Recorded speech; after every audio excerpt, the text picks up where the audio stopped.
வணக்கம். இந்த கிளாஸ்லயே நான் தான் ரொம்ப சின்ன பையன்னு நெனைக்கிறேன். ஏன்னா காலேஜ் முடிச்சோனே வந்து நான் தான் நெனைக்கிறேன். ஆனா தெரியல எனக்கு உண்மையிலேயே.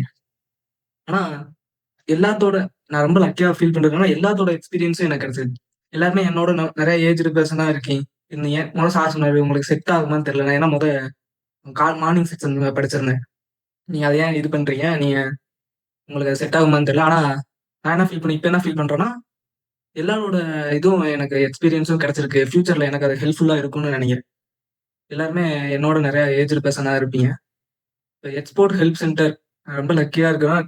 கரெக்ட்டா எங்கேயும் இது பண்ணாம, கரெக்ட்டா அந்த இடத்துக்கு கரெக்ட்டா வந்துட்டேன்.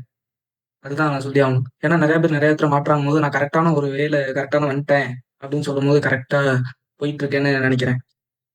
ஃபர்ஸ்ட்டு என்னோட ஃபேமிலி சைட்ல இருந்து தான் இத நான் சொன்னாங்க. ஏற்கனவே என் ஃபேமிலி சைட்ல இருந்து இங்க 2 பேர் படிச்சிருக்காங்க. 2 பேரும் படிச்சுட்டு சக்சஸ்ஃபுல்லா பண்ணிக்கிட்டு இருக்காங்க. அதனால தான் சரி இவங்க கரெக்ட்டா பண்றாங்களே. ஏன்னா அவங்க வந்து வெளிநாட்டுல வந்து வேல பார்த்துட்டு இருந்தாங்க. வெளிநாட்டுல இருந்து வேல பார்த்துட்டு, அதுக்கப்புறம் ஜாப் வேணான்னு சொல்லிட்டு இங்க இங்க வந்தவங்க. நான் அதான் கேட்டேன். "வெளிநாட்ல வேலை பார்க்குறீங்க. எதுக்கு அங்க போய் ஜாப் வேணான்னு சொல்லிட்டு இங்க வரீங்க? அவன் வெளிநாட்டுக்கு எல்லாம் போணும்னு நெனச்சுக்கிட்டு இருக்கான்" அப்படின்னு. அவங்க கேட்கும்போது சொன்னாங்க, "இல்ல ஏதோ பிசினஸ் ஸ்டார்ட் பண்ண போறேன்" அப்படின்னு. இவரு எப்படி ஸ்டார்ட் பண்ண போறாருன்னு நான் நான் நெனச்சேன். அதுக்கப்புறம் அவரு இந்த கிளாஸ் முடிச்சுட்டு, இன்னும் சொல்றாரு திண்டுக்கல்ல இருக்காரு. இன்னும் சூப்பரா பண்ணிக்கிட்டு இருக்காரு அவரு.